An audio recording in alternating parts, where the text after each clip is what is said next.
Hey you! Yes you, the one watching this epic documentary.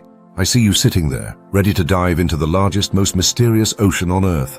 But before we splash into the waves and meet the bizarre creatures lurking beneath, we've got to travel way back.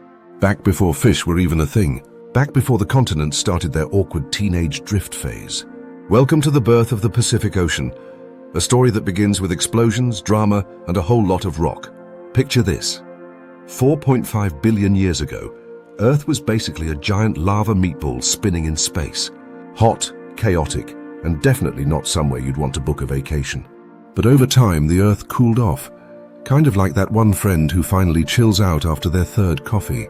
As the planet calmed down, it started to form a crust.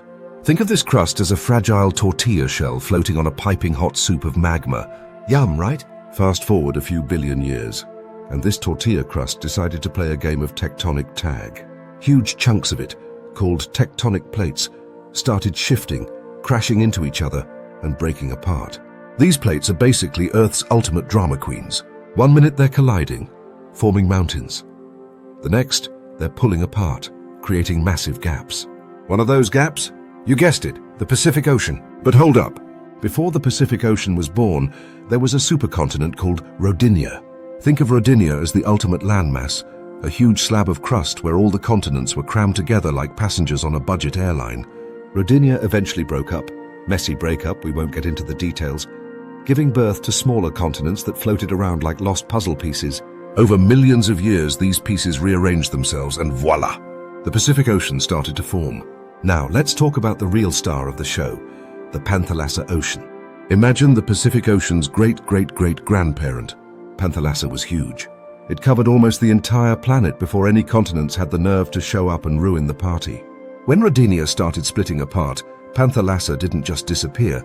It evolved into what we now call the Pacific Ocean. If you're wondering what caused all this tectonic chaos, the answer is heat. Not just any heat, intense magma-fueled Earth core heat. Deep beneath the surface, convection currents in the mantle acted like a planetary conveyor belt, pushing and pulling those tectonic plates. Over time, these movements created the massive basin that would become the Pacific. But this wasn't a quick process. Oh no. The Pacific Ocean didn't just pop into existence overnight like some kind of geological fast food order. It took millions of years. Imagine trying to watch paint dry, except the paint is molten rock, and you're waiting for it to cool and form an entire ocean. Patience, my friend, patience. Now let's get to the juicy part, the tectonic plates. These bad boys are responsible for all the drama. The Pacific Plate is the biggest tectonic plate in the world, and it's a total heavyweight champion. But it's not alone. Surrounding it are other plates like the North American Plate, the Eurasian Plate, and the Australian Plate. Together they form the Pacific Ring of Fire. More on that fiery chaos later. Here's a fun fact. Tectonic plates move about as fast as your fingernails grow. Yep, that's right. These gigantic slabs of rock are essentially the geological equivalent of slow walkers at the mall. But don't let their speed fool you. They're powerful. When they collide, they create mountains. When they pull apart, they form ocean trenches. And when they slide past each other, you get earthquakes. Thanks, tectonic plates. When the Pacific Ocean was just a baby, it wasn't the sprawling, majestic expanse we know today. It was more like a scrappy little basin surrounded by volcanic activity and chaos. Over millions of years, the ocean grew wider and deeper, carving out underwater valleys and trenches. The Mariana Trench, the deepest part of the ocean, is like the Pacific's rebellious teenager phase, dark, mysterious, and full of surprises. But here's the kicker. The Pacific Ocean is still growing. Yep, even today, those tectonic plates are moving, creating new seafloor and expanding the ocean bit by bit. It's like the universe's slowest construction project, and there's no deadline in sight. Let's not forget the Ring of Fire. No, not the Johnny Cash song, though that would make a killer soundtrack for this segment. The Pacific Ring of Fire is a massive loop of volcanic and seismic activity that surrounds the ocean. It's home to 75% of the world's active volcanoes and 90% of its earthquakes. In other words, it's the Pacific Ocean's way of keeping things interesting. Every time a volcano erupts or an earthquake shakes things up, it reshapes the ocean floor. New islands rise from the depths, while others crumble into the waves. It's a constant cycle of destruction and creation, a geological soap opera, if you will. Despite all the chaos, the Pacific Ocean became a cradle of life. Around 3.5 billion years ago, the first microbes appeared in the ocean. These tiny pioneers were the ancestors of every living thing on Earth, including you and me. So, next time you look in the mirror, remember, you're basically related to ocean slime. Congratulations! From there, life in the Pacific exploded in diversity. Coral reefs formed, fish evolved, and eventually, marine giants like whales and sharks took center stage. Today, the Pacific is home to countless species, from the tiniest plankton to the mightiest blue whale. It's a living, breathing ecosystem that owes its existence to billions of years of geological chaos. And here we are, 4.5 billion years later, sitting on the edge of the Pacific Ocean, marveling at its beauty and power. But don't get too comfortable. The Pacific isn't done evolving. Tectonic plates are still on the move, volcanoes are still erupting, and the ocean continues to shape the world around it. So, the next time you dip your toes into the Pacific or marvel at its vastness, take a moment to appreciate its epic origin story. This ocean has been through a lot, explosions, breakups, and billions of years of hard work. And it's still the biggest, baddest body of water on the planet. All right, folks, buckle up. We're diving into the Pacific Ocean, literally the ocean of giants. And no, I'm not just talking about its size, although spoiler alert, it's ridiculously big. This aquatic beast isn't just the largest ocean on Earth, it's also home to some of the biggest, most awe-inspiring, and downright terrifying creatures to ever exist. From gentle blue whales to legendary giant squids, the Pacific is basically Mother Nature's VIP lounge for massive marine life. Let's get into it. First, we've got to talk about the Pacific Ocean's size. This thing is huge. How huge, you ask? Imagine the surface area of all the land on Earth. Got that in your head? Cool. Now double it. That's the Pacific. It covers 63 million square miles. Basically a giant water blanket that stretches from California to China.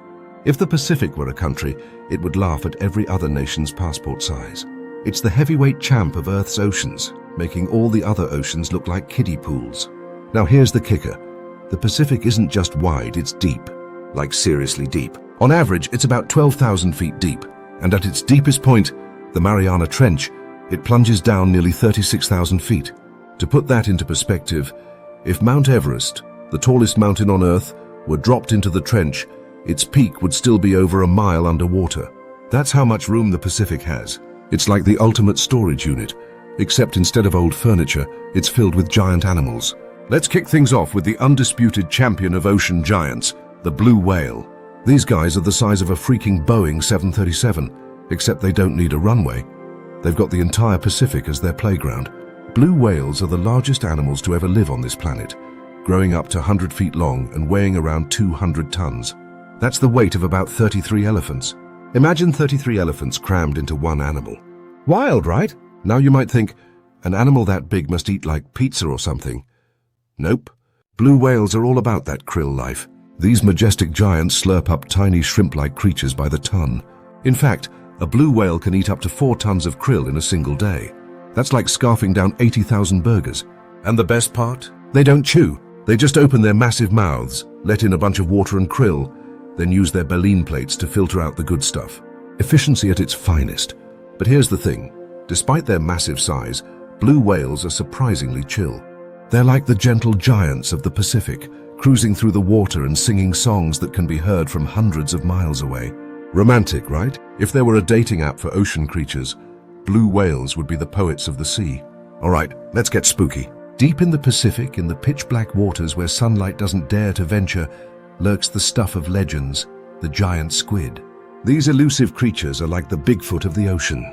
For centuries, sailors told tales of massive tentacled beasts that could sink ships and eat unsuspecting sailors for breakfast. And while most of those stories were, slightly exaggerated, the giant squid is very real and very massive. Giant squids can grow up to 40 feet long, with tentacles that could wrap around a school bus. Their eyes are the size of dinner plates, which honestly is just plain rude. Who needs eyes that big? But here's the kicker. They're equipped with suckers lined with tiny teeth. Yes, teeth. So if you're ever thinking of giving a giant squid a high five, maybe don't. But despite their terrifying appearance, giant squids aren't out to get you. They're deep-sea loners, minding their own business in the darkest parts of the Pacific. And honestly, who can blame them? If I had to deal with humans freaking out every time I showed my face, I'd stay hidden too. The Pacific isn't just home to blue whales and giant squids. It's basically the Avengers of ocean giants, featuring an all-star cast of massive marine life. Here's a quick roll call. Sperm whales. These guys are like the nerds of the ocean. Why? Because they've got the biggest brains on the planet. Sperm whales are famous for their deep dives, plunging over 7,000 feet to hunt for, you guessed it, giant squid. It's basically the ocean's version of a giant versus giant smackdown. Whale sharks. Don't let the shark part scare you. Whale sharks are gentle giants, growing up to 40 feet long and surviving on a diet of plankton. They're like the vegans of the ocean, just cruising around, minding their own business. Manta rays. Picture a flying carpet, but make it enormous and underwater. That's a manta ray. These graceful giants can have wingspans of up to 23 feet, and they spend their days gliding through the Pacific like they're auditioning for a ballet. Now you might be wondering, why does the Pacific get all the cool giant animals? Well, it's all about the resources, baby. The Pacific is a buffet of nutrients, thanks to upwelling currents that bring food from the ocean depths to the surface. It's like an all-you-can-eat seafood restaurant, except the seafood is alive and swimming. Plus, the Pacific is huge, which means there's plenty of room for giants to roam. Blue whales need space to stretch out, giant squids need room to lurk, and whale sharks need miles of open water to cruise. The Pacific offers all that and more, making it the ultimate giant-friendly environment. Being a giant in the Pacific isn't all krill and glamour. Sure, you've got plenty of food and space, but you've also got to deal with some serious challenges. For one, there's the whole predator thing. While blue whales and whale sharks are too big to be hunted, younger or smaller giants can still fall prey to orcas or large sharks. Then there's the human factor. Overfishing, pollution, and climate change are major threats to the Pacific's giants. Plastic pollution is particularly problematic. Imagine being a blue whale and accidentally swallowing a plastic bag instead of krill. Talk about a bad day. Despite the challenges, the Pacific remains a kingdom of giants, a place where the largest animals on Earth can thrive. From the surface to the abyss, it's a world of wonder, mystery, and awe. So, next time you're standing on a beach, staring out at the endless blue, take a moment to appreciate the giants lurking beneath the waves. They're not just the stars of the Pacific, they're the stars of our planet. All right, grab your hard hats and heat-proof boots, because we're about to take a wild ride along the Pacific Ring of Fire. No, it's not a Taylor Swift song or a spicy new taco at your favorite food truck. This is the fiery, rumbling, earth-shaking edge of the largest ocean on the planet. The Pacific Ring of Fire is like Earth's drama queen, full of fire, constantly shaking things up, and always ready to explode, literally. This geological hotspot is home to 75% of the world's active volcanoes and 90% of its earthquakes. It's the kind of place where Mother Nature flexes her muscles and says, "You thought I was peaceful? Think again." Let's dive into what makes the Ring of Fire so explosive, figuratively and literally. Picture the Pacific Ocean as a giant blue pizza. Now imagine the crust of this pizza, aka the Earth's crust, is not exactly stable. Instead, it's cracked into massive slabs called tectonic plates, and these plates are playing an intense game of bumper cars along the Pacific's edges. That's the Ring of Fire, a horseshoe-shaped zone of volcanic and seismic activity that stretches from New Zealand to Japan, Alaska, and all the way down to South America. If Earth were a movie, the Ring of Fire would be its action-packed sequel. It's got everything: volcanic eruptions, earthquakes, tsunamis, you name it. But don't worry. We'll break it down so you can impress your friends with random volcano facts at your next party. Let's talk tectonics. The Earth's crust is divided into plates that float on a layer of molten rock called the mantle. The Pacific Ring of Fire is where these plates love to collide, pull apart, or dive under each other in a process called subduction. Think of it like a giant slow-motion wrestling match, but instead of body slams, you get earthquakes and volcanoes. For example, the Pacific Plate is basically the heavyweight champ, constantly butting heads with smaller plates like the North American, Eurasian, and Indo-Australian plates. When plates collide, one gets shoved under the other, creating trenches, volcanoes, and the occasional earthquake that makes you reconsider your furniture arrangement. Fun fact: subduction zones are where magma is born. As one plate dives under another, it melts into magma, which rises through the crust, and boom! You've got yourself a volcano. So really, volcanoes are just the Earth's way of venting. Who needs therapy when you can spew lava? Let's meet the stars of the Ring of Fire, the volcanoes. These guys are like the divas of the geological world. They're loud, unpredictable, and they love making a scene. Here are a few of the Pacific's most iconic fire breathers. Mount Fuji, Japan.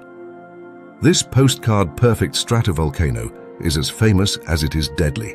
It hasn't erupted since 1707, but don't let that fool you. Fuji is just waiting for the perfect moment to remind everyone who's boss. Krakatoa, Indonesia. If volcanoes had a greatest hits album, Krakatoa would be track 1. Its 1883 eruption was so loud it was heard 3,000 miles away. People in Australia probably thought the sky was yelling at them. Mauna Loa, Hawaii. The largest volcano on Earth, Mauna Loa is so massive it actually depresses the ocean floor beneath it. Talk about being too big for your own good. Volcanoes are not just fiery show-offs, they're also creators. The Pacific's islands, like Hawaii and the Philippines, were born from volcanic activity. So, the next time you're sipping a pina colada on a tropical beach, you can thank the Ring of Fire for the view. Now let's talk about earthquakes, the Ring of Fire's signature move. When tectonic plates grind against each other, they build up stress. And when that stress is released, Earthquake City, baby. Japan, for example, experiences over 500 earthquakes every year. That's more than 4 a day. It's like the Earth is constantly trying to do jazz hands. Some earthquakes are barely noticeable, while others, like the 2011 Tohoku earthquake, can trigger tsunamis that change entire coastlines. But here's the crazy part. Without earthquakes, we wouldn't have mountains or islands. They're basically Earth's version of renovations. Sure, the process is messy and sometimes disastrous, but the results? Breathtaking. Believe it or not, some animals actually thrive in the fiery chaos of the Ring of Fire. Hydrothermal vents, essentially underwater volcanoes, create habitats for some of the most bizarre creatures you'll ever not see. Tube worms. These guys look like something out of a sci-fi movie. They live near hydrothermal vents, surviving on the chemicals spewed out by underwater volcanoes. Pompeii worms. Named after the famously fiery city, these worms can withstand temperatures up to 176 degrees. Imagine a worm with a better heat tolerance than your average pizza oven. Zombie shrimp. Not their official name, but they thrive in such extreme conditions that it's hard to believe they're not undead. These creatures have adapted to live in boiling water, high pressure, and complete darkness. Meanwhile, I get stressed out if my Wi-Fi drops for 5 minutes.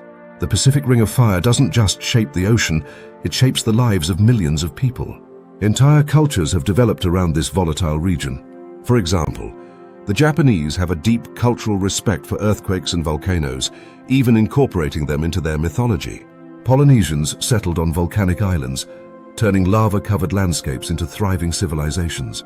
And let's not forget the surfers in Hawaii, who've turned volcanic islands into wave-riding paradises. But it's not all fun and games. The Ring of Fire also poses serious risks.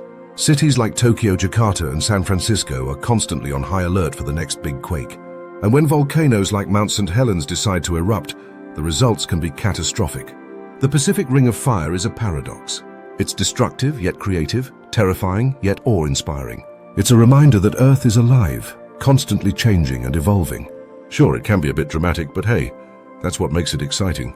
So next time you hear about a volcanic eruption or an earthquake, take a moment to appreciate the raw power of the Ring of Fire.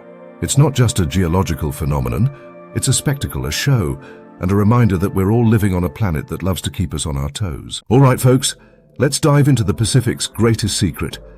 Its islands aren't just gorgeous vacation spots. They're bustling ecosystems bursting with life. These islands and their surrounding waters are the ultimate safe havens for some of the most fascinating creatures on Earth. Imagine the Pacific as nature's VIP club, and these islands, they're the luxurious, all-inclusive resorts where marine life checks in to grow, eat, and thrive. But it's not all postcard sunsets and Instagrammable beaches. These islands have complex ecosystems working around the clock, balancing the chaos of life in the ocean. From adorable baby turtles waddling toward the sea to enormous humpback whales coming here to sing their greatest hits, the Pacific's islands play host to an incredible cast of characters. So, grab your snorkel gear. We're going to explore this underwater world like never before. Picture this. Crystal clear lagoons surrounded by coral reefs teeming with vibrant fish, colorful invertebrates, and occasionally that one grumpy eel who looks like it skipped its morning coffee. These lagoons and shallow waters act as nurseries for countless marine species. Baby sharks, for instance, spend their awkward teenage years here, growing bigger and bolder before venturing out into the open ocean to prove themselves. And yes, I said baby sharks. If you just started singing Baby Shark do-do-do-do-do-do, I'm sorry. But also, welcome to the reality of marine parenting. These little sharks hang out in protected waters, learning how to hunt small fish, dodge predators, and generally not get eaten. It's like their version of high school, but with fewer lockers and more danger. If the islands are resorts, coral reefs are the vibrant downtown hubs where everyone gathers. These underwater metropolises are home to an astonishing 25% of all marine species. Coral reefs are like nature's engineers, building vast, complex structures that provide food, shelter, and even romance opportunities for ocean life. Think of them as underwater apartment complexes with stunning ocean views. Except instead of people, you've got clownfish, parrotfish, and shrimp arguing over who left the lights on. But let's give credit where it's due.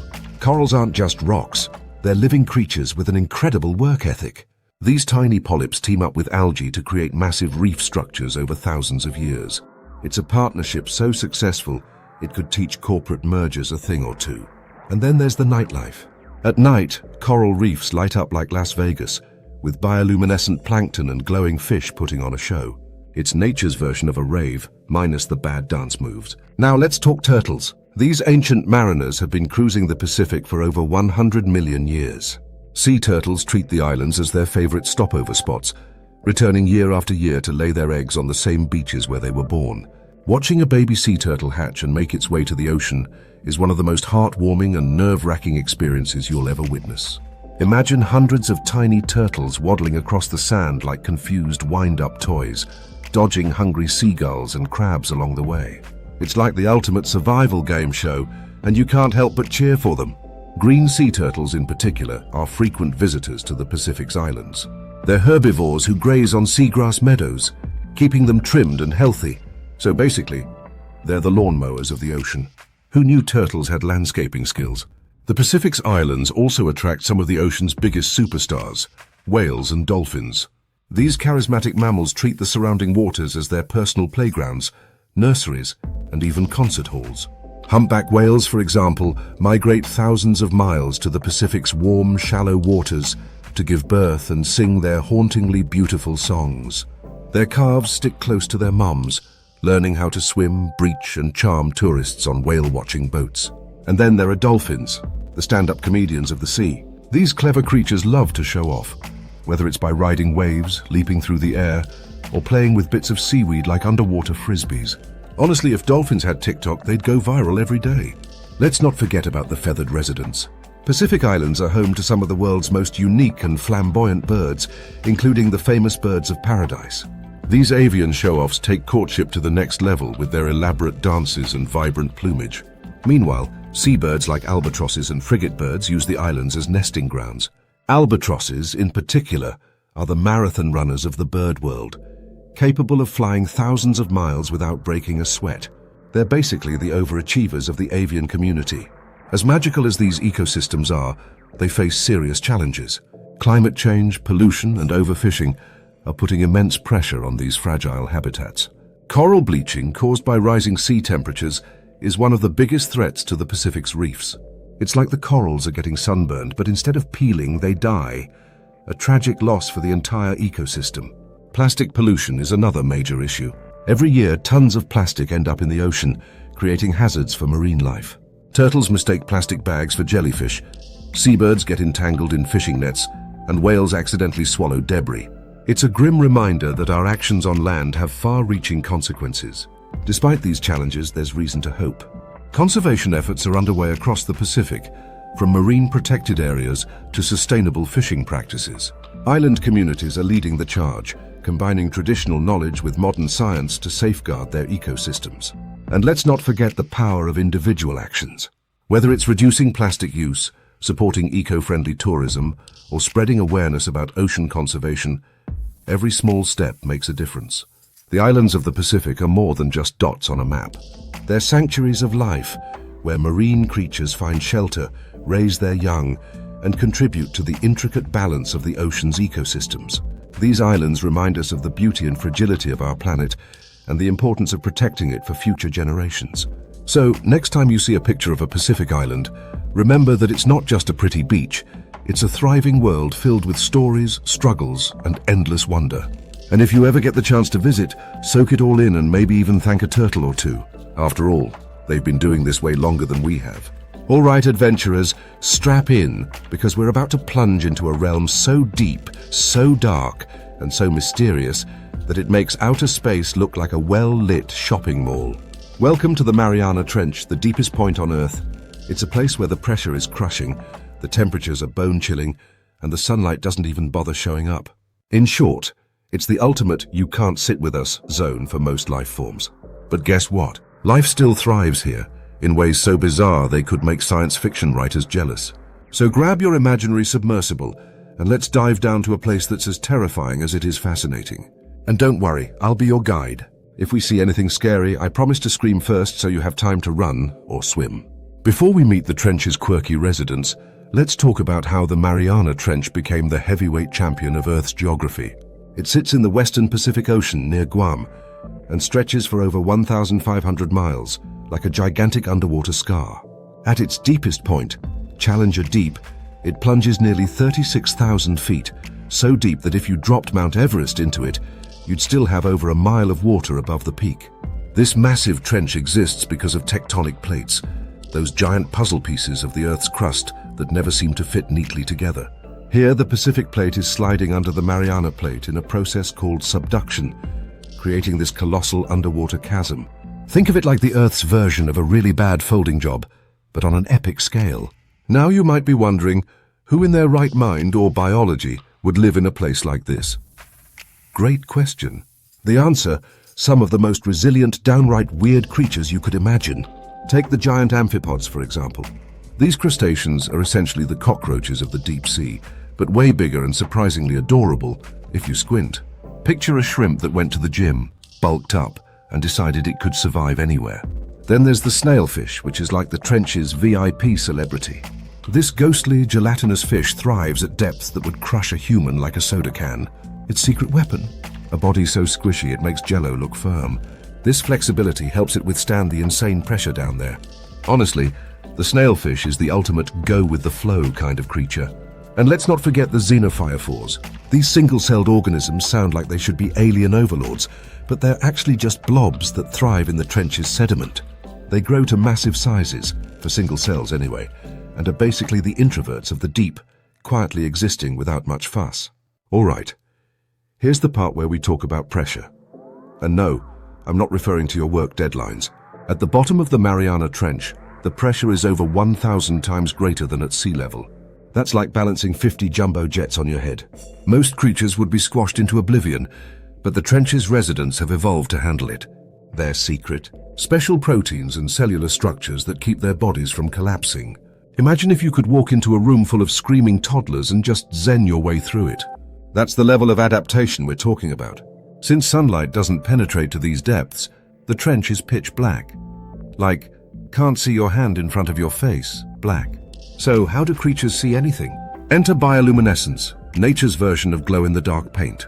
Many trench dwellers produce their own light to attract prey, confuse predators, or just look fabulous. It's like living at an eternal rave, except the attendees are all creepy-crawly and possibly out to eat each other. Speaking of eating, what's on the menu down here? The answer, whatever falls from above. The trench's ecosystem is fueled by marine snow, a fancy term for the organic material, like dead plankton and fish bits, that drifts down from shallower waters. Think of it as nature's ultimate leftovers. Creatures here are experts at scavenging, making every crumb count. Some even eat the bacteria that thrive on hydrothermal vents, which are like underwater chimneys spewing hot mineral-rich fluids. It's the trench's version of a food truck, and yes, it's wildly popular. Let's talk about those hydrothermal vents for a second. These vents are found along the trench's floor and are basically underwater volcanoes. They're spewing out water that's heated to over 700 degrees, which sounds like the last place you'd find life. But guess what? Entire ecosystems flourish around these vents, including giant tube worms, clams, and crabs. These creatures rely on a process called chemosynthesis, where bacteria convert chemicals from the vents into energy. It's like photosynthesis, but with zero sunlight and way more drama. Honestly, these bacteria deserve a standing ovation for figuring out how to thrive in such extreme conditions. Despite all we've discovered about the trench, it's still shrouded in mystery. Scientists estimate that we've explored less than 5% of the ocean, and the Mariana Trench is no exception. Who knows what bizarre creatures are lurking down there, waiting to be discovered? A glowing octopus, A crab that does the Macarena? The possibilities are endless. And let's not even get started on the alien-like sounds recorded in the trench. Some are natural, like the calls of whales, but others? Totally unexplained. If you ever need proof that the ocean is hiding secrets, the Mariana Trench has you covered. Now you might be thinking, this is all cool, but why should I care about a place I'll probably never visit? Great question, hypothetical viewer. The trench is like Earth's diary, holding clues about our planet's history, geology, and even climate. Studying it could help us better understand everything from plate tectonics to the origins of life. Plus, the trench reminds us of how little we truly know about our own planet. It's a humbling, awe-inspiring place that challenges us to keep exploring and learning. So there you have it, the Mariana Trench, a place so extreme it makes the rest of the ocean look like a kiddie pool. From giant amphipods to ghostly snailfish, from hydrothermal vents to bioluminescent raves, this deep-sea wonderland is a treasure trove of weirdness and beauty. And while we may never fully unlock its secrets, one thing's for sure. The trench will keep fascinating, terrifying, and inspiring us for generations to come. Now who's ready to dive in again? Don't forget your flashlight, you're going to need it. All right, my ocean explorers. It's time to trade the eerie depths of the Mariana Trench for something a little brighter, a little more colorful, and a whole lot busier. Welcome to the coral reefs, the bustling metropolises of the ocean. If the ocean were a party, coral reefs would be the VIP section, exclusive, thriving, and absolutely essential to the ocean's ecosystem. Now you might think coral reefs are just pretty underwater decorations, like nature's version of landscaping. Wrong. These vibrant, bustling ecosystems are the lifeblood of the ocean, supporting nearly 25% of all marine species. That's like saying one city on Earth hosts a quarter of the entire human population. And unlike some cities, looking at you, traffic-filled metropolises, coral reefs are more organized and way more beautiful. So grab your snorkel and let's dive into the world of coral reefs, where the water is crystal clear, the fish are fabulous, and the drama is non-stop. First things first, coral is alive. Yep, those rigid, rock-like structures you've seen in photos or aquariums. They're made by living organisms. Coral is essentially a giant underwater condominium complex built and maintained by tiny creatures called polyps. Think of polyps as the ultimate team players. They're small, but when they work together, they create something monumental. These polyps secrete calcium carbonate to build the reefs, and they never stop working. Day in, day out, they're busy expanding their underwater empires. And let's be honest, they're doing a better job at real estate development than most humans. Here's where it gets even cooler. Coral polyps don't work alone. They have a tiny, colorful roommate called zooxanthellae, a type of algae that lives inside their tissues. This relationship is symbiotic, which is a fancy way of saying, you scratch my back, I'll scratch yours. The algae provide food for the coral through photosynthesis, while the coral gives the algae a safe place to live and access to sunlight. It's like the ultimate roommates who actually get along situation. No arguments about dirty dishes, no fights over the thermostat, just harmony. Now we can't talk about coral reefs without mentioning the granddaddy of them all, the Great Barrier Reef. Stretching over 1,400 miles along the coast of Australia, it's so massive you can see it from space. That's right. While astronauts are floating around up there, they're probably pointing and saying, wow, look at that reef. Humans could never. The Great Barrier Reef is home to over 1,500 species of fish, 400 types of coral, and enough marine drama to fill a soap opera. From clownfish playing hide-and-seek in anemones to sharks casually cruising for snacks, there's never a dull moment here. Coral reefs are often called the rainforests of the sea, and for good reason. They're teeming with life, from the tiniest plankton to the most majestic manta rays. Imagine a neighborhood where everyone, from the baker to the mayor, is either swimming, crawling, or floating. That's a coral reef. Let's meet some of the locals. Parrotfish. These colorful fish are the reef's landscapers, munching on algae and dead coral. Fun fact, parrotfish poop out sand. Yep, those tropical beaches you love. Thank a parrotfish for that. Clownfish. Thanks to Finding Nemo, these little guys are celebrities. They live in anemones, which are like squishy, stinging condos. Reef sharks. The cool kids of the reef, these predators keep the ecosystem in balance. They're not the villains of the story, just misunderstood. One of the most impressive things about coral reefs is their biodiversity. Reefs cover less than 1% of the ocean floor, but they support a whopping 25% of all marine species. That's like cramming an entire Broadway cast and crew into a studio apartment, and somehow it works. From dazzling schools of fish to shy sea turtles and camouflaged octopuses, the reef is a showcase of nature's creativity. It's like walking through an art gallery where every piece is alive and possibly trying to eat something. Coral reefs are also the ocean's nurseries, providing shelter and food for countless young marine creatures. Picture a daycare, but instead of toddlers, it's babyfish, crustaceans, and mollusks. And for larger animals, reefs are like the best all-you-can-eat buffet in town. Predators come here to hunt, prey come here to hide, and scavengers come here to clean up the mess. It's a perfectly balanced ecosystem and everyone plays their part. Let's talk about reproduction because coral has a unique way of getting down. Once a year during a full moon, corals synchronize their spawning. They release eggs and sperm into the water in one massive, colorful event.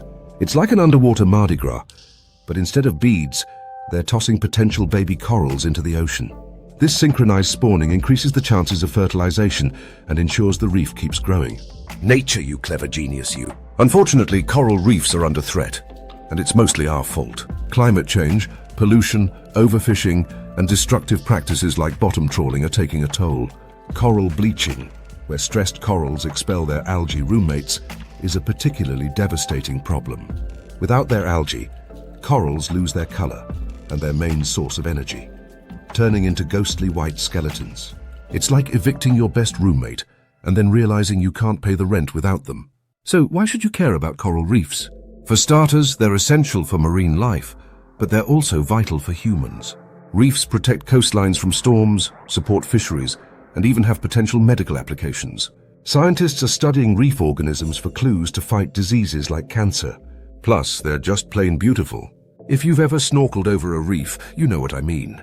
It's like stepping into a dream, a vibrant, surreal world that feels too magical to be real. The good news is that we can still make a difference. Conservation efforts, marine protected areas, and sustainable practices are helping reefs recover in some areas. It's a reminder that when we work with nature instead of against it, amazing things can happen.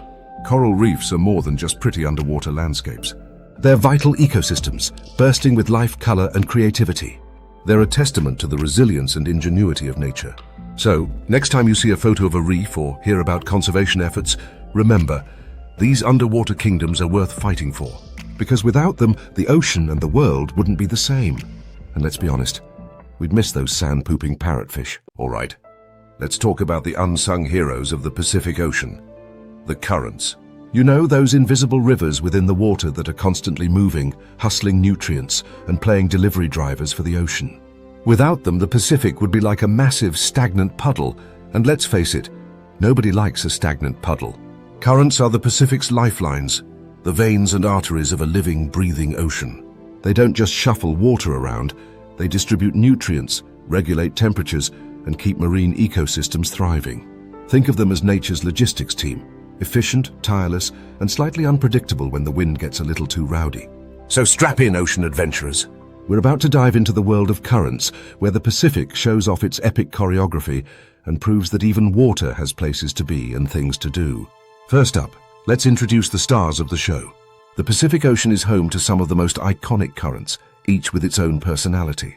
Kuroshio Current, often called the Black Current, this one's like a high-speed expressway for water. Flowing northward off the coast of Japan, it's fast, warm, and basically the overachiever of Pacific currents. Humboldt Current, the cool kid of the southern hemisphere. Flowing along the west coast of South America, it's cold, nutrient-rich, and absolutely essential for marine life. Think of it as the grocery delivery service for everything from plankton to penguins. North Pacific Gyre, this one's more like a lazy river. It's slow, circular, and infamous for trapping the Great Pacific Garbage Patch. Proof that humans can mess up even the best systems. Equatorial currents. These currents move east to west near the equator, basically acting as the conveyor belts of the tropics. They're warm, steady, and crucial for keeping the Pacific's tropical regions buzzing with life. Let's get one thing straight. Without currents, the Pacific's marine life would be in big trouble. Currents act like the chefs of the ocean, constantly stirring the pot and making sure everyone gets their share of nutrients. Here's how it works. Deep, cold water from the ocean's depths is loaded with nutrients.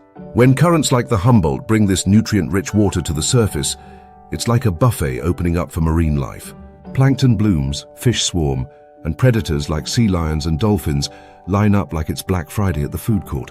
This process is called upwelling, and it's the secret source of the Pacific's productivity. Without it, the ocean would be a barren wasteland, and let's be honest, who wants to snorkel in that? Let's take a closer look at the Kuroshio Current, the rock star of Pacific currents. Flowing at speeds of up to 7 kilometers per hour, it's like the express train of the ocean. This current doesn't just move water, it moves heat, nutrients, and even entire ecosystems. For marine life, the Kuroshio is basically a free ride to new opportunities. Tiny plankton hitch a ride, fish follow the food, and even larger creatures like sharks and whales use it as a migratory shortcut. It's like a marine carpool lane, but with fewer arguments about whose turn it is to bring snacks. Now let's talk about the Humboldt Current, the unsung hero of South America's Pacific coast. This current is cold, nutrient-rich, and ridiculously productive. It's the reason why countries like Peru and Chile are hotspots for fisheries. In fact, the Humboldt is so fertile that it supports one of the largest fisheries in the world. And it's not just fish that love the Humboldt. Birds like cormorants and boobies, yes, that's their real name, stop laughing, depend on the fish brought in by this current. Penguins even waddle up from Antarctica to join the feast. Basically, if the ocean were a potluck, the Humboldt would bring the main dish. Gyres are large systems of circular currents, and the Pacific has two big ones, the North Pacific and South Pacific gyres. They're like giant whirlpools, slowly spinning and moving water around. But here's the catch. Gyres also trap debris. The North Pacific Gyre is home to the infamous Great Pacific Garbage Patch, a massive collection of plastic waste and other trash. It's a grim reminder that while currents are efficient, they can't fix our bad habits. So maybe recycle that water bottle next time, yeah? Currents aren't just about steady flows, they also have their dramatic moments. Enter El Niño and La Niña, the Pacific's version of extreme mood swings. El Niño. This phenomenon happens when warm water in the Pacific shifts eastward, disrupting normal current patterns.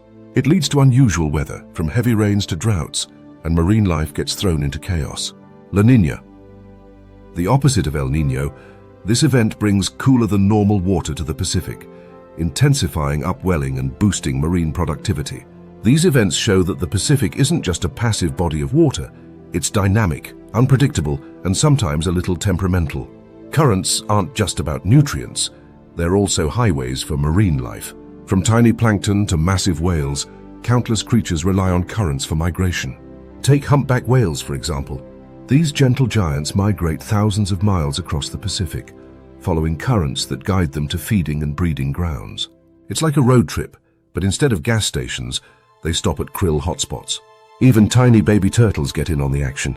After hatching on beaches, they catch a ride on currents like the North Equatorial Current, drifting to safer waters where they can grow up without becoming someone's snack. Let's not forget the role currents play in regulating Earth's climate. Warm currents like the Kuroshio distribute heat, while cold currents like the Humboldt act as natural air conditioners. Together, they help maintain the planet's temperature balance. But here's the kicker. As climate change messes with ocean temperatures, currents are starting to shift.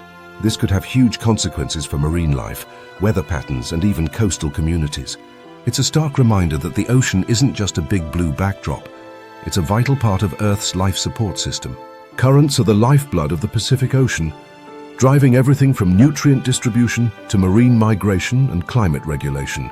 They're dynamic, powerful, and sometimes a little unpredictable, just like nature itself.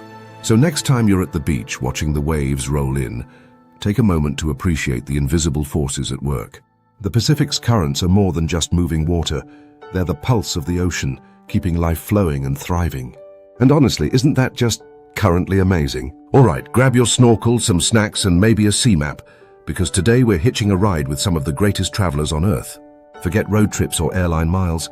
When it comes to epic journeys, no one does it better than the residents of the Pacific Ocean. From humpback whales that can't seem to sit still to sea turtles that treat the ocean like a GPS-free road trip, the Pacific is crisscrossed by creatures on the move. These aren't just casual swimmers. They're the marathon runners, the endurance athletes, and the frequent flyers of the marine world. Let's dive into the incredible highways of the sea and meet the creatures that have mastered the art of migration. No passports, no planes, just raw instinct and sheer determination. First up, the humpback whale, nature's opera singer and professional long-distance swimmer. These majestic creatures are known for their hauntingly beautiful songs, their acrobatics, Ever seen a 40-ton whale do a belly flop? And their jaw-dropping migrations. Humpbacks migrate thousands of miles each year, from cold, nutrient-rich feeding grounds in places like Alaska to tropical breeding grounds near Hawaii. It's like leaving an all-you-can-eat buffet to spend the winter in a beachside resort. Only they're not sipping margaritas, they're making baby whales. Their journey can span over 6,000 miles round trip, making it one of the longest migrations in the animal kingdom. And the kicker? They don't eat during their tropical vacations. That's right. No snacking, no casual krill munching, nothing. It's like running a marathon and skipping all the water breaks. Why do they migrate so far? Scientists believe the warm tropical waters provide a safe haven for newborn calves, away from the predators that patrol the colder waters. Plus, it's hard to beat the views in Hawaii. Next on our list of oceanic road warriors are sea turtles, the ancient mariners of the Pacific. These reptiles have been cruising the seas for over 100 million years, and their migratory skills are nothing short of legendary. Take the leatherback sea turtle, for example. These gentle giants travel thousands of miles across the Pacific, from nesting beaches in Indonesia to feeding grounds off the coast of California. Their journeys are so precise that they often return to the exact beach where they were born. How do they do it? Scientists think they use Earth's magnetic field as a kind of natural GPS. Talk about being in tune with the planet. But it's not all smooth sailing for these turtles. Along the way, they face challenges like fishing nets, plastic pollution, and the occasional curious predator. Still, they persist, proving that determination and a hard shell can get you pretty far. If humpback whales are the endurance athletes and sea turtles are the navigators, then tuna are the sprinters of the Pacific. These fish are built for speed, with sleek, torpedo-shaped bodies that can zip through the water at up to 75 kilometers per hour. That's faster than your average speedboat, folks. Tuna, especially bluefin tuna, undertake impressive migrations in search of food and suitable breeding grounds. They're like the Pacific's commuters, traveling vast distances to get to work, or in their case, to feast on schools of smaller fish. What's amazing is their adaptability. Bluefin tuna can regulate their body temperature, allowing them to hunt in both warm tropical waters and chilly depths. It's like having a built-in wetsuit. But here's the downside. Tuna are highly sought after by fishermen, especially for sushi. Overfishing has put some tuna populations at risk, making their migrations even more critical for survival. So next time you're eyeing that spicy tuna roll, maybe give a little nod of respect to these oceanic speed demons. Of course, migrating across the Pacific isn't all majestic tail flips and scenic views. These creatures face a host of challenges, from natural predators to human-caused obstacles. Predators, sharks, killer whales, and other marine hunters see migrating animals as a buffet on fins. For baby sea turtles, the journey from the beach to the open ocean is a perilous dash filled with hungry seagulls and crabs. Pollution, plastic debris, oil spills, and other pollutants create dangerous roadblocks for migrating animals. Sea turtles often mistake plastic bags for jellyfish, with disastrous results. Climate change. Rising ocean temperatures and changing currents can disrupt migration patterns, making it harder for animals to find food and breeding grounds. Fishing nets. One of the biggest threats to migratory species is bycatch, when animals like turtles or dolphins get accidentally caught in fishing nets. Despite these challenges, these animals persevere, showcasing the resilience and adaptability of marine life. So why do these epic migrations even happen? What's the point of swimming thousands of miles, dodging predators and braving harsh conditions? The answer lies in survival. Migration is all about finding food, avoiding predators, and reproducing in safe environments. It's a delicate balance that ensures the health of marine populations and the ecosystems they inhabit. For example, humpback whales help fertilize the ocean with their nutrient-rich poop, which stimulates plankton growth. Yes, whale poop is a big deal. Sea turtles maintain healthy seagrass beds by grazing on them, which in turn supports other marine life. Tuna play a critical role in the food web, both as predators and prey. In short, migration is the glue that holds the Pacific's ecosystems together. Without it, the ocean would lose much of its vibrancy and diversity. You didn't think I'd let you off the hook without a little call to action, did you? While these animals are incredibly tough, they could use a little help from us humans. Here's what you can do. Reduce your use of plastic to prevent ocean pollution. Support sustainable fishing practices to protect species like tuna. Donate to organizations working to conserve marine habitats. Spread the word about the importance of ocean conservation. The Pacific's highways of the sea are a testament to the resilience and determination of marine life. From the haunting songs of humpback whales to the tireless journeys of sea turtles and the lightning-fast sprints of tuna, these migrations are nothing short of awe-inspiring. So next time you're feeling lazy about taking a short walk, remember, there's a leatherback turtle out there swimming thousands of miles just to get a bite to eat. If that's not motivation, I don't know what is. All right, folks, let's dim the lights, cue the suspenseful music, and bring out the stars of this thriller, the apex predators of the Pacific Ocean. These are the ocean's top hunters, the big shots, the ones who make the phrase "eat or be eaten" sound like an everyday to-do list. They don't just hunt, they rule. From the sleek and powerful great white shark to the highly intelligent and surprisingly ruthless orcas, the Pacific's predators aren't just chilling. They're out here keeping the entire ecosystem in check. So buckle up, because we're diving into a world where it's survival of the fittest, jaws meet claws, and everyone's fighting for their next meal. Spoiler alert, these predators are going to blow your mind with their skills, strategies, and sheer audacity. Let's start with the poster child of ocean predators, the great white shark. You know them from movies, memes, and maybe that one time you went swimming and got paranoid. But forget the Hollywood hype. These sharks are even cooler and a lot less villainous in real life. Great whites are built for the hunt. Their torpedo-shaped bodies can reach speeds of up to 35 mph when they're in hot pursuit. That's faster than your average Olympic sprinter. Except this sprinter has razor-sharp teeth and a bite force that could crunch through steel. But it's not just about brute strength. Great whites are strategic hunters. They'll stalk their prey from below, using the sunlight to stay hidden, and then, bam! Launch themselves out of the water in a dramatic breach attack. It's like the ocean's version of an action movie explosion. Fun fact, great whites don't chew their food. Instead, they rip chunks out of their prey and swallow them whole. Efficient, right? These sharks also play a crucial ecological role, keeping prey populations in check and ensuring the health of the marine food web. Next up, we've got orcas, also known as killer whales. These guys are the geniuses of the ocean. Imagine a predator that not only hunts in packs, but also coordinates attacks with the precision of a Navy SEAL team. That's an orcapod for you. Orcas are incredibly versatile hunters. They'll eat anything from fish to seals to, yes, even sharks. In fact, they're one of the few animals brave enough to take on a great white. How do they do it? By flipping the shark upside down, inducing a state called tonic immobility, and essentially paralyzing it. That's not just hunting, that's flexing. But orcas don't just hunt, they teach. Older orcas will show younger ones how to hunt, passing down knowledge like some kind of underwater university. They're also known for their distinct hunting cultures. For example, some pods specialize in hunting seals, while others focus on fish. It's like having a family business, but way cooler.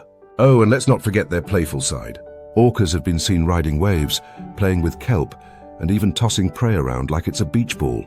Ruthless and fun. What a combo. Now let's talk about tiger sharks, the scavengers of the sea. These guys will eat just about anything. Fish, turtles, birds, other sharks. Heck, there have been reports of tiger sharks swallowing license plates and tires. They're basically the ocean's version of a vacuum cleaner. Tiger sharks get their name from the vertical stripes on their bodies, which fade as they get older. These stripes help them camouflage in the water, making them stealthy hunters. They're like the ninjas of the shark world, if ninjas also happen to eat everything in sight. What makes tiger sharks fascinating is their adaptability. They can hunt in shallow waters, open ocean, and everything in between. Their hunting strategy: ambush. They'll slowly circle their prey, get within striking distance, and then lunge. It's simple but effective, like a predator's version of a sneak attack. Okay, so we've established that these predators are amazing hunters. But why do they matter? What's the point of having these big, scary creatures at the top of the food chain? Apex predators like great whites, orcas, and tiger sharks play a crucial role in maintaining the balance of marine ecosystems. They keep prey populations in check, which prevents overgrazing of seagrass beds and coral reefs. Think of them as the bouncers of the ocean, making sure everyone behaves and doesn't ruin the party. For example, sharks help regulate fish populations, ensuring that no single species dominates and disrupts the ecosystem. Orcas keep seal and fish populations in balance, preventing overpopulation. Tiger sharks indirectly protect seagrass beds by preying on herbivorous animals like turtles, which might otherwise overgraze. Without these predators, marine ecosystems would fall out of balance, leading to a cascade of negative effects. So the next time someone calls a shark scary, remind them it's just doing its job. Now, let's address the elephant, or should I say shark, in the room. human fear of these predators. Thanks to movies like Jaws and sensational news stories, predators like sharks have gotten a bad rap. But here's the truth. You're more likely to be killed by a vending machine than a shark. Let that sink in. Humans pose a far greater threat to these predators than they do to us. Overfishing, habitat destruction, and pollution are putting many apex predator populations at risk. For example, shark finning, where sharks are caught, their fins are cut off, and they're thrown back into the ocean to die, is a major problem. We need these predators, and they need us to stop being, well, terrible. Feeling inspired to help? Here are a few ways you can make a difference. Support sustainable seafood choices to reduce overfishing. Donate to organizations that protect marine predators and their habitats.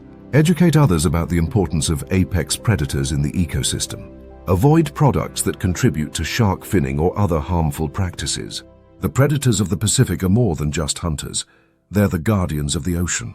From the calculated precision of great whites to the cooperative brilliance of orcas and the sheer adaptability of tiger sharks, these animals are a vital part of the marine world.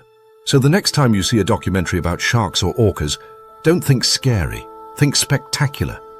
Because when it comes to predators, the Pacific Ocean truly knows how to put on a show. Grab your snorkel, my friend, because we're about to venture into one of the most magical and surprisingly underappreciated ecosystems on Earth. Kelp forests.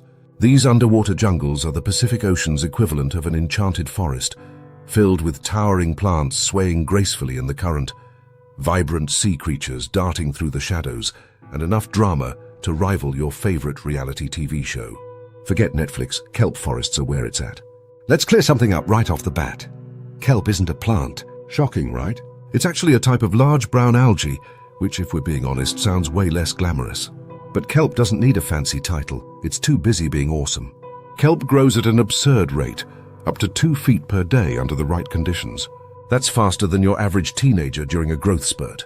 Some species, like giant kelp, can reach heights of over 100 feet, making them the skyscrapers of the sea. And get this, kelp forests aren't just pretty, they're vital.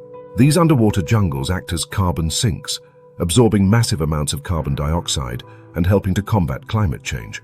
Basically, kelp is out here doing the hard work while we're still deciding whether to recycle that empty soda can. Kelp forests are bustling with life, like an underwater metropolis where everyone's got their niche. Let's meet some of the residents. Sea otters, the guardians of the forest. Sea otters are like the park rangers of kelp forests. These adorable furballs play a crucial role in maintaining the ecosystem by keeping sea urchins in check. Why? Because sea urchins have a nasty habit of devouring kelp like it's an all-you-can-eat buffet. Without sea otters, urchins would turn lush forests into barren wastelands, or what scientists call urchin barrens. Not a vibe. Garibaldi fish, the flashy neighbors.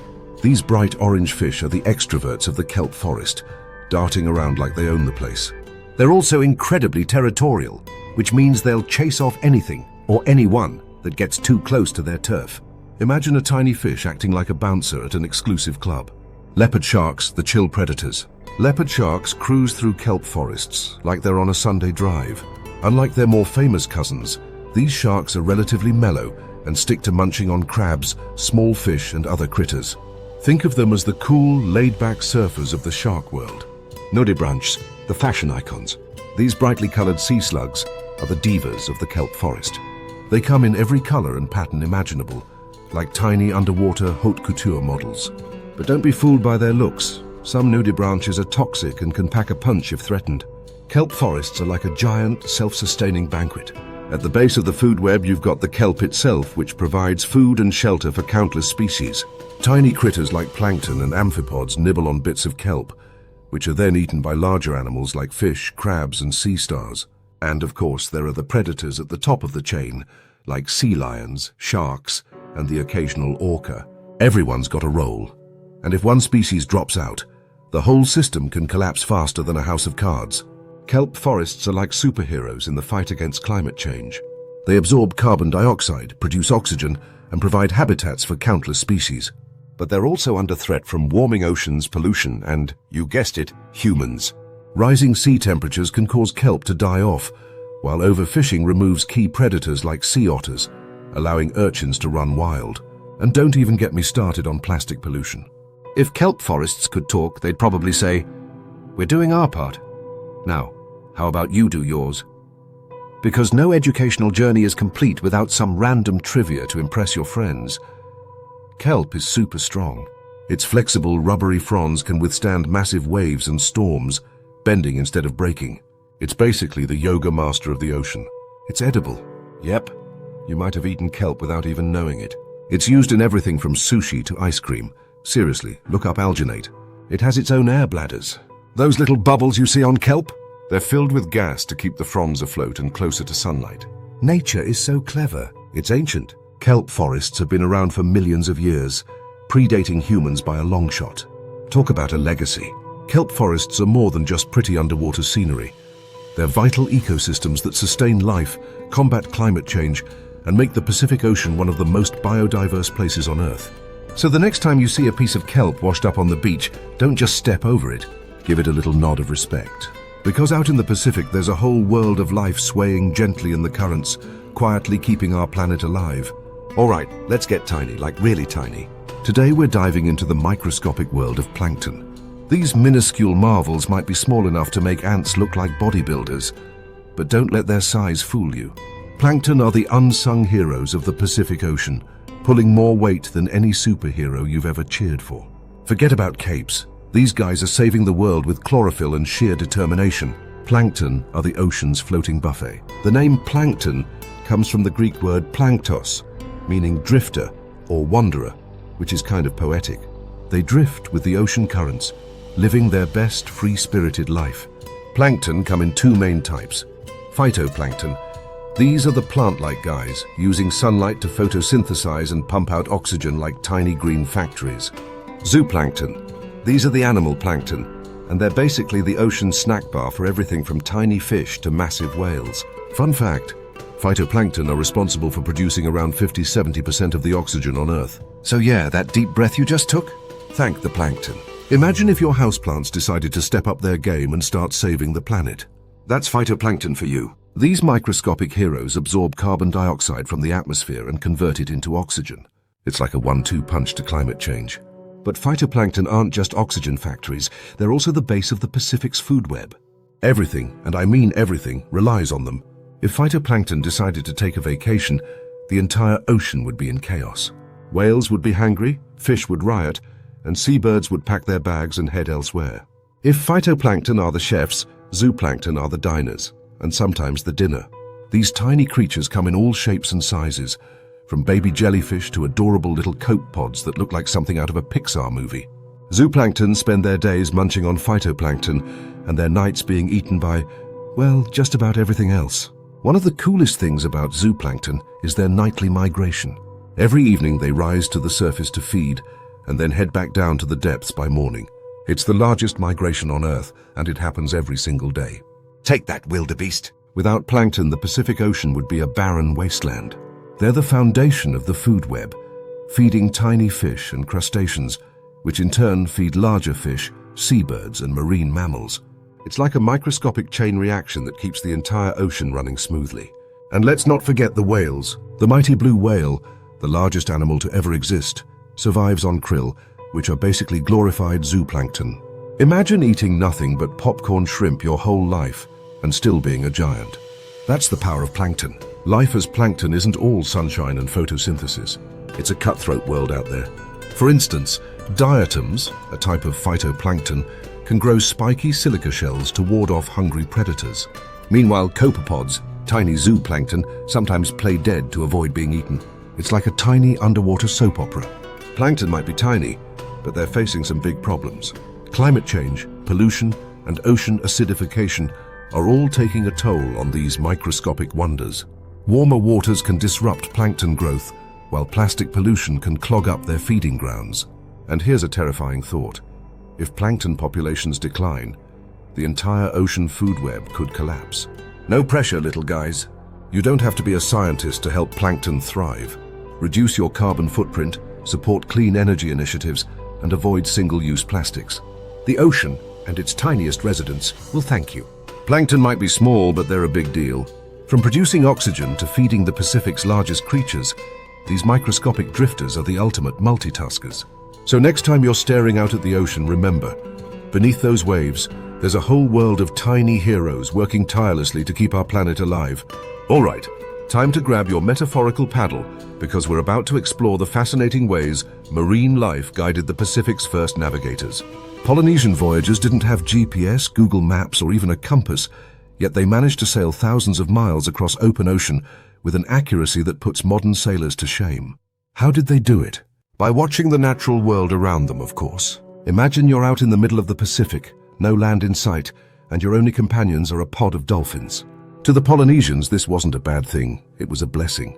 Dolphins often stick close to shorelines, so seeing them was like spotting a neon "Land This Way" sign. But dolphins weren't just navigational aids, they were also considered spiritual guides. Polynesians believed these playful creatures carried the souls of their ancestors, which is both beautiful and a little eerie. Seabirds were another invaluable tool for Pacific navigators. Different species have different flight patterns, and Polynesians could interpret these to determine how far they were from land. For example, frigatebirds rarely stray far from islands, so spotting one was a surefire sign you were headed in the right direction. Here's a fun visual. A Polynesian navigator staring at the sky like it's the world's oldest flight radar, while everyone else just tries not to fall off the canoe. Fish also played a huge role in navigation. Certain species stick close to reefs or shallow waters, so spotting them was like finding a breadcrumb trail. Even the color and temperature of the water, influenced by Pacific currents, gave clues about what lay ahead. Polynesians didn't just observe marine life, they respected it. Their navigation wasn't just a science, it was an art, a deep understanding of the ocean's rhythms and signs. Trial and error, my friend. Early Polynesian voyagers took massive risks, venturing into the unknown with nothing but their wits and an encyclopedic knowledge of the natural world. Over generations, they perfected their methods, passing down wisdom through oral traditions. And let's not forget the star charts. Polynesians used the night sky like a cosmic GPS, memorizing the positions of stars and how they aligned with ocean currents, winds, and wildlife. Polynesian navigators weren't just sailors. They were oceanic geniuses, blending astronomy, biology, and a touch of spiritual intuition to conquer the vast Pacific. So next time your GPS glitches out, just remember, they crossed the world's largest ocean with nothing but the stars, the waves, and some very clever fish. Hold on to your hats, folks. Actually, make that your scuba gear, because we're about to dive into some serious weather drama. The Pacific Ocean doesn't just sit there looking pretty. It's also the stage for some of the most chaotic weather events on the planet. Typhoons, hurricanes, and tsunamis wreak havoc. But marine life has evolved to face these watery tantrums with some jaw-dropping survival skills. Let's find out how these oceanic superheroes make it through nature's most intense mood swings. A typhoon is basically a tropical cyclone that decided to throw a party in the Pacific. With wind speeds that can exceed 150 km/h, these storms are no joke. On land, they flip cars, uproot trees, and turn umbrellas into dangerous weapons. But out in the ocean, the story is a little different. While humans scramble for cover, marine life has no evacuation plan. Instead, they rely on ancient instincts and clever adaptations to ride out the chaos. When a typhoon rolls in, many fish play an intense game of hide and seek. They dive to deeper, calmer waters where the storm's fury can't reach them. It's like heading to a basement during a tornado, except, underwater. Coral reefs often serve as storm shelters for smaller fish, giving them a place to hunker down. Imagine a little clownfish gripping onto coral for dear life, muttering, "Not today, Poseidon." Whales and dolphins, on the other hand, don't bother hiding. Instead, they use their size and strength to navigate stormy waters. Think of them as the surfers of the sea, catching gnarly waves and coming out the other side with a "that's all you got" attitude. Scientists have observed that some whales even change their migration routes to avoid storms. It's like they've got their own marine weather app, minus the annoying push notifications. Storms don't just whip up waves, they also churn up the ocean's layers, bringing nutrient-rich water from the depths to the surface. This sudden buffet of food can be a boon for plankton and other tiny organisms, which in turn benefits the entire food chain. In other words, while typhoons are terrifying, they also play a weirdly helpful role in fertilizing the ocean. It's like nature's way of saying, "Sorry for the chaos, here's a snack." Tsunamis are a different beast altogether. Unlike typhoons, they don't come with dramatic winds or spinning clouds. Instead, they arrive quietly, like an uninvited guest, before unleashing a wall of water that can devastate everything in its path. For marine life, tsunamis are less about survival tactics and more about sheer luck. Fish and other animals in deep water often go untouched, while those near the coast get caught in the chaos. Let's be real, nature is both terrifying and oddly funny. Picture a crab getting tossed around in stormy waves, only to cling to a rock like, "Nope, not today," or a fish that accidentally gets swept up into someone's flooded backyard koi pond. Marine life may not have a sense of humor, but their resilience often feels straight out of a slapstick comedy. Marine species have been surviving storms for millions of years, adapting to the ocean's fury with strategies that range from diving deep to outright swaggering through the waves. While humans batten down the hatches and pray for power outages to end, the creatures of the Pacific simply keep swimming. Pearls, the ocean's jewelry. These tiny treasures are so much more than just accessories for grandma's favorite necklace. They're natural works of art, born from mollusks and carrying a fascinating backstory that involves science, patience, and a lot of slime. Yep, pearls are basically nature's version of turning lemons into lemonade, and we're here to unravel their mysteries. First off, let's talk about how pearls actually form. Spoiler alert, it's not as glamorous as you think. Pearls start with an irritant, usually a grain of sand or a tiny parasite, that gets lodged inside a mollusk, like an oyster or a mussel. Now, if you've ever had an eyelash stuck in your eye, you know how annoying this can be. Instead of screaming for help, mollusks aren't big on drama, they coat the irritant with layers of a shiny substance called nacre. Over time, this builds up into a pearl. Fun fact, nacre is also called mother of pearl, which sounds way more elegant than mollusk spit. Not all pearls are created equal. Here's a quick rundown of the main types. Natural pearls. These are the real deal, formed in the wild without human interference. They're super rare, like finding a four-leaf clover while riding a unicorn. Cultured pearls. These are farmed pearls created by intentionally introducing an irritant into a mollusk. Think of it as controlled chaos. Freshwater pearls. Found in rivers and lakes, these pearls are usually smaller but just as beautiful. Black pearls. These rare gems come from the black-lipped oyster and are primarily found in the South Pacific. They're like the goth kids of the pearl world. The mollusk doesn't make pearls out of generosity, it's just trying to protect itself. Imagine someone throwing a pebble at you, and instead of throwing it back, you wrap it in bubble wrap and call it art. That's basically what's happening here. Pearls aren't just pretty, they also play a role in marine ecosystems. Mollusks are filter feeders, meaning they help clean the water by filtering out tiny particles. Healthier mollusks mean healthier oceans, which benefits everyone. Plus, the habitats where pearls are formed, like oyster beds, are often biodiversity hotspots. These areas support a wide range of marine life, from fish to crabs to the occasional nosy sea turtle. Humans have been obsessed with pearls for centuries. Ancient civilizations considered them symbols of wealth and purity, and they've even been found in the tombs of Egyptian pharaohs. Cleopatra supposedly dissolved a pearl in vinegar and drank it to show off her wealth, which feels like a flex but also a waste of a perfectly good pearl. Let's not ignore the comedy here. Think about it. An oyster accidentally swallows a speck of sand, spends years freaking out about it, and humans come along, pry it open and say, "Oh wow, thanks for the accessory." The poor mollusk is probably like, "I went through all that for this." Pearls are a testament to the beauty of resilience. They start as irritants and transform into treasures, proving that even the most annoying situations can lead to something beautiful. So next time life throws you a grain of sand, channel your inner oyster and turn it into a pearl. Let's set sail on a journey that starts with disaster and ends with a marine biodiversity bonanza.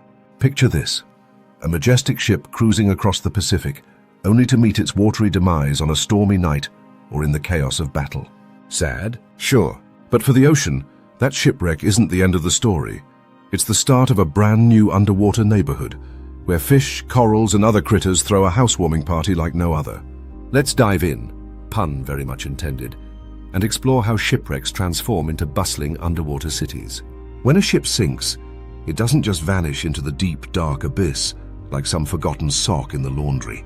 Nope, it becomes a playground for marine life. The metal hulls and wooden planks of these vessels serve as perfect surfaces for corals, sponges, and algae to latch onto. It's like laying the foundation for an underwater apartment complex, fully furnished, rent-free, and no noisy neighbors, unless you count the snapping shrimp. The secret sauce lies in the structure. Shipwrecks offer all the nooks, crannies, and hiding spots that marine organisms love. Tiny critters like shrimps and crabs move in first, setting up shop in every crevice. Soon, bigger residents like fish, eels, and even sharks stop by to check out the new digs. It's like the underwater version of gentrification. But instead of overpriced coffee shops, you get vibrant coral gardens and schools of fish zipping around like they're late for a meeting. Corals are the first to crash the shipwreck party, turning rusty metal into colorful underwater sculptures. Sponges, meanwhile, go full-on Pinterest mode, decorating the place with their vibrant hues and funky textures. Before long, the shipwreck looks less like a tragic accident and more like an underwater art installation. And let's not forget that corals are essential to marine ecosystems. They're the architects of the ocean, creating habitats that support thousands of species. So when they move onto a shipwreck, it's like they're saying, "Don't worry, we've got this." Once the coral real estate market booms, the fish move in. Schools of fish like snappers, groupers, and barracudas patrol the wreck, claiming their territories and occasionally throwing shade at each other. And then there are the big guys, sharks. Wrecks often attract apex predators looking for a quick snack. Imagine a tiger shark cruising past a sunken freighter thinking, this place looks like it has a solid buffet selection. Shipwrecks aren't just cool to look at. They're also biodiversity hotspots. Some wrecks even end up supporting more life than the surrounding natural reefs. Scientists have found everything from tiny nudibranches, aka sea slugs with style, to massive manta rays hanging around these underwater relics. And it's not just animals, plants get in on the action too. Seaweeds and algae cover the surfaces, turning the ship into a lush underwater garden. Who knew a rusted battleship could have such a green thumb? Let's take a quick tour of some iconic Pacific shipwrecks that have gone from ghostly relics to thriving ecosystems. USS Arizona, Hawaii. This World War II battleship is now a peaceful resting place and a vibrant coral reef.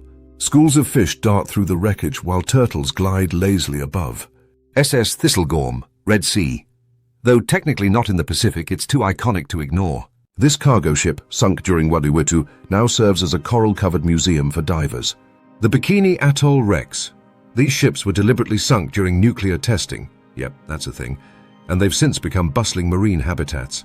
Each of these wrecks has a story to tell. One of tragedy, resilience, and nature's incredible ability to adapt. Of course, we can't ignore the hilarious mental image of a crab moving into a wrecked submarine, strutting around like it's the captain now. Or a clownfish arguing with its neighbor over who gets the best hiding spot in an old torpedo tube. Nature always finds a way to keep things entertaining. And let's not forget the irony of marine creatures thriving on the very ships that were meant to conquer the ocean. It's like the ultimate take that from Mother Nature. Shipwrecks also have a special place in human history. For divers, exploring a wreck is like stepping into a time capsule. Rusted machinery, barnacle-covered cannons, and the occasional treasure chest make these sites endlessly fascinating. Plus, wreck diving has become a major draw for ecotourism, providing a way for people to connect with the ocean while also supporting conservation efforts. It's a win-win. Adventure for humans, habitats for marine life. In recent years, humans have started sinking ships on purpose to create artificial reefs. Think of it as giving old vessels a second life. These designer wrecks are carefully planned, ensuring they're safe for marine life and free from pollutants. The results are spectacular. Within months, these artificial reefs attract fish, corals, and other marine organisms, turning barren seafloors into bustling underwater cities. Shipwrecks are proof that even in destruction, life finds a way. These underwater relics transform into vibrant ecosystems, providing homes for countless marine species and reminding us of the ocean's incredible resilience. So the next time you hear about a sunken ship, don't just think tragedy. Think new beginnings, because in the Pacific, every wreck is an opportunity for life to thrive. And who knows, maybe that shipwreck is just the start of the next great underwater adventure. All right, folks, let's talk about some of the sneakiest, brainiest, and downright weirdest creatures lurking in the Pacific Ocean. These are the cephalopods, octopuses, squids, and cuttlefish. A group of animals so clever and resourceful, they make most of us look like we need a nap and a snack just to function. Forget your average fish. These are the secret agents of the sea, masters of disguise, escape artists, and the reigning champions of underwater hide-and-seek. Buckle up, because things are about to get tentacly. If you're new to the cephalopod fan club, let me introduce you. Cephalopods are mollusks, which means they're cousins to snails and clams. But while their relatives are busy loafing around with shells and zero ambition, Cephalopods are out here winning gold medals in intelligence and adaptability. Picture a squid darting through the water like it's late for an important meeting. Or an octopus casually solving a Rubik's Cube. Yes, they can do that. These creatures are in a league of their own. Let's start with everyone's favorite cephalopod, the octopus. With 8 arms, 3 hearts, and a brain so advanced it's basically running circles around us, the octopus is a true wonder of the natural world. Their arms are like mini supercomputers, each capable of independent thought. Imagine if your fingers could think for themselves. Okay, that's kind of creepy, but also amazing.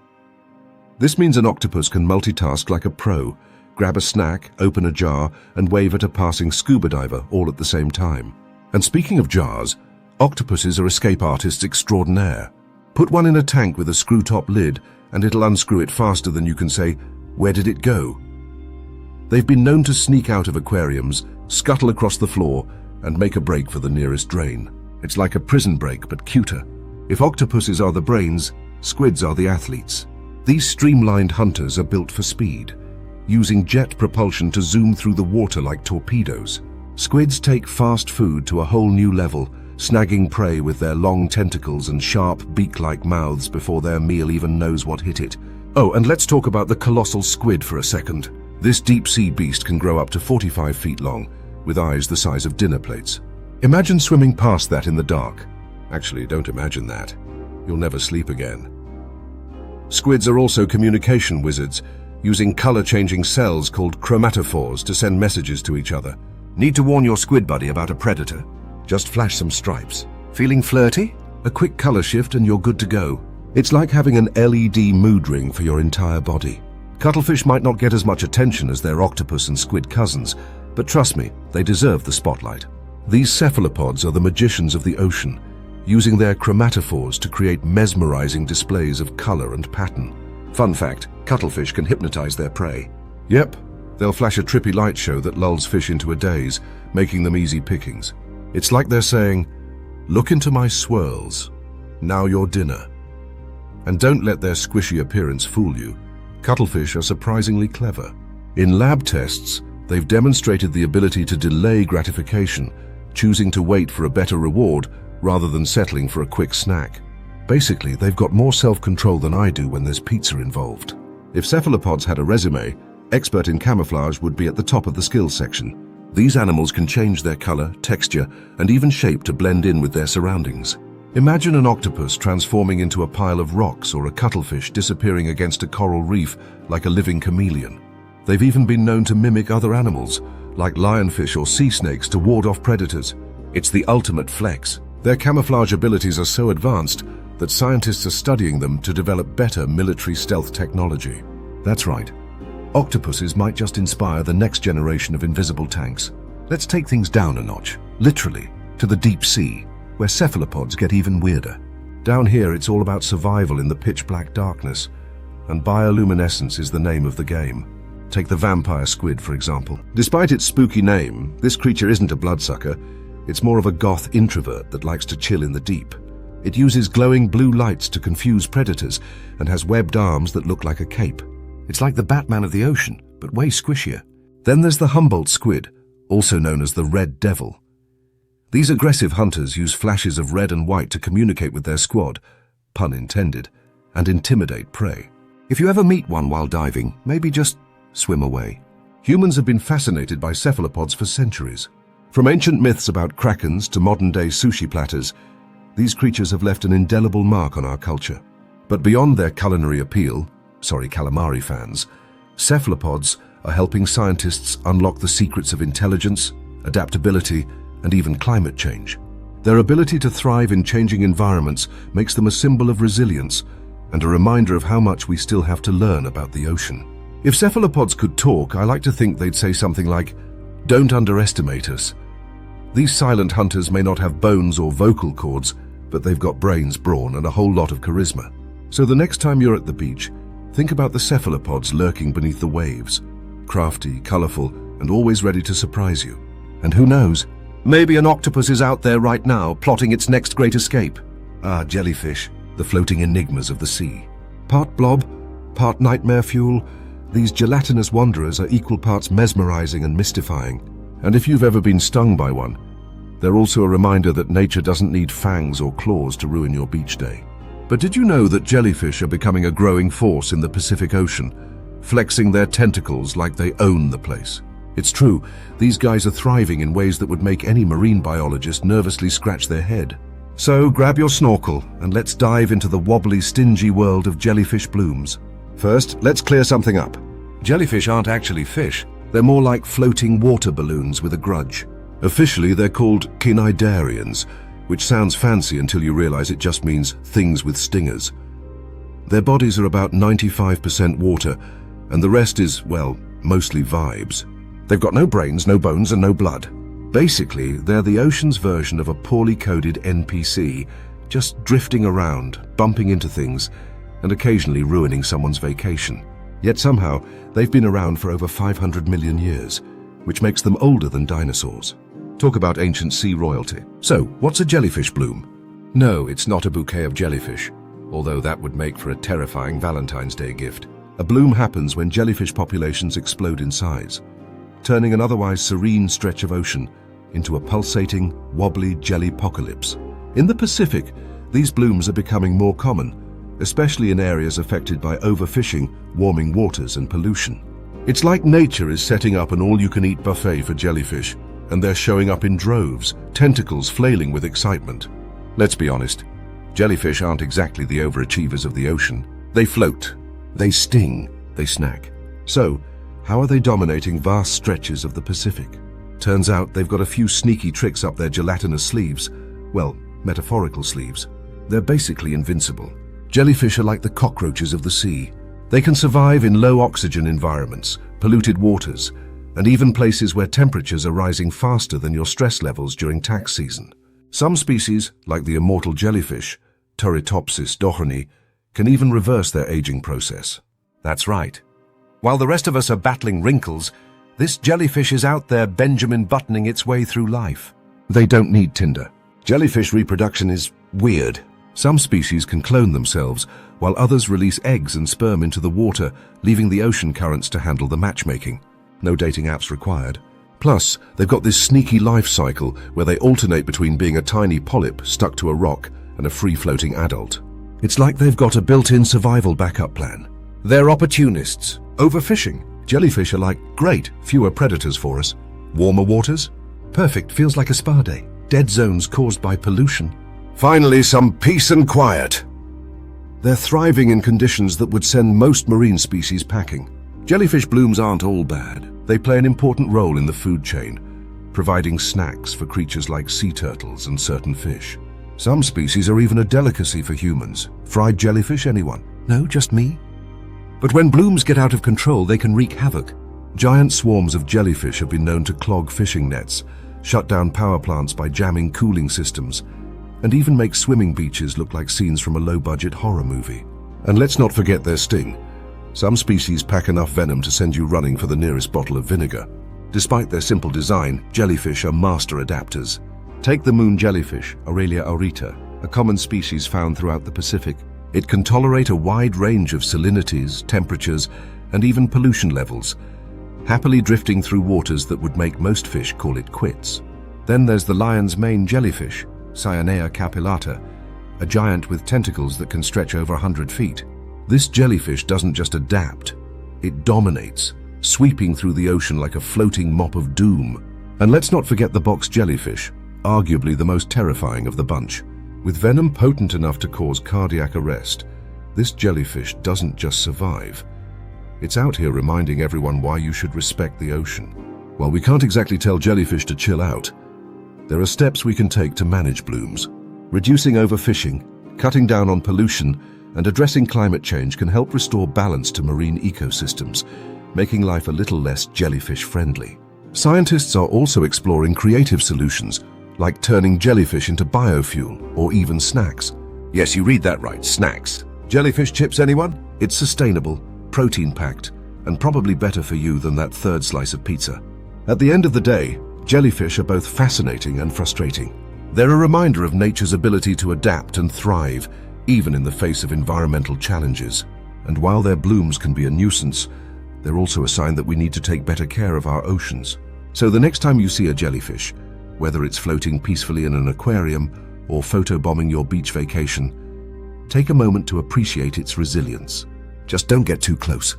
Trust me, those tentacles are not for hugging. Dolphins. The ocean's very own social butterflies, except instead of cocktail parties, they're hosting high-speed chases, synchronized swimming, and, let's not forget, some of the most mind-boggling communication techniques known to marine life. Dolphins are like the brainy, cool kids of the sea. They're clever, they're social, and they even have complex hunting strategies that could make some predators jealous. So buckle up, because we're about to dive into the fascinating, occasionally hilarious, and always intelligent world of Pacific dolphins. Dolphins aren't just cute, they're basically the Einsteins of the ocean. With their sleek, aerodynamic bodies and big, soulful eyes, they look like the kind of creature that would show up in a Best of the Ocean book. But it's not just their looks that make them stand out. Dolphins have one of the highest brain-to-body mass ratios of any animal on Earth, second only to humans. So yeah, they're pretty much the brainiacs of the sea. These highly intelligent creatures belong to the family Delphinidae, which includes around 90 species. From the familiar bottlenose dolphin to the less well-known orca, aka the killer whale, which by the way isn't technically a whale at all, but that's a story for another time. These ocean geniuses are known for their playful behavior, social structures, and complex hunting techniques. But we're going to dive into their social behavior, communication, and hunting strategies, the real fun stuff. If dolphins were humans, they'd probably be the life of the party, always making friends, organizing events, and never missing an opportunity to show off their skills. Dolphins are extremely social animals. In fact, they live in groups called pods, which can range in size from just a few individuals to over 1,000 dolphins. Talk about a mega party. Now, the size of a pod isn't the only thing that's interesting. The structure of a dolphin pod is pretty unique. Dolphins in a pod have strong bonds with one another, often forming close relationships that can last for years. They help each other find food, protect each other from predators, and even care for sick or injured members. It's like a tight-knit community where everyone looks out for each other, but with more splashing and fewer awkward dinner conversations. In some species, pods are organized by matrilineal lines, meaning the social bonds are passed down from mother to child. It's essentially a family reunion, except everyone's a bit more skilled at synchronized swimming.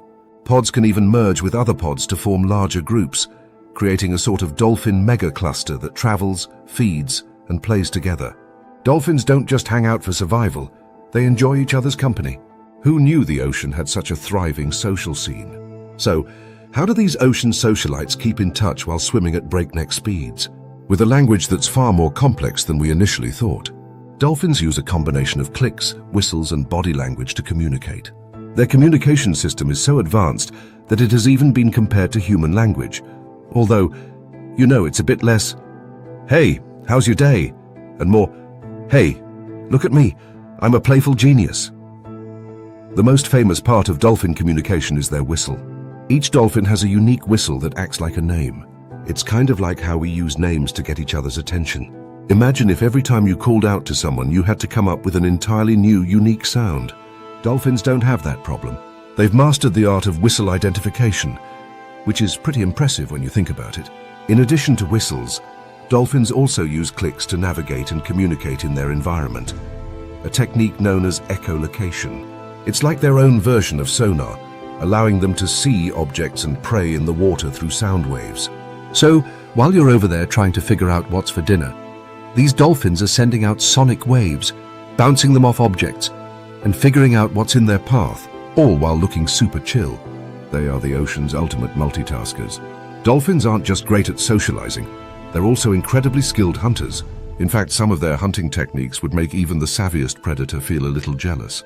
Dolphins employ a variety of strategies to catch their food, and they'll often work together to make sure they don't go hungry.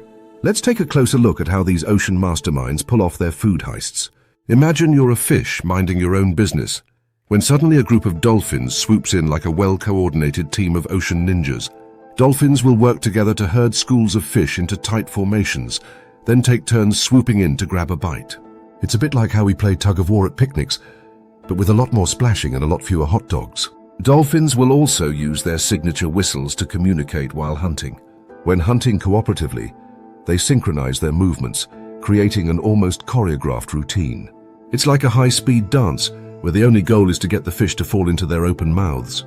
Talk about teamwork goals. In certain parts of the Pacific, dolphins use a hunting technique that involves stunning fish by slapping them with their tails, a technique known as fish socking. This is like that time you tried to open a jar with a kitchen towel wrapped around it. Except in this case, the dolphins are stunning their prey with swift tail strikes. The fish are disoriented for a moment, and the dolphins swoop in for an easy meal. It's like a sneak attack, but with way more splashing and way fewer spy gadgets. While dolphins' hunting techniques are impressive, what really sets them apart is their intelligence and emotional depth.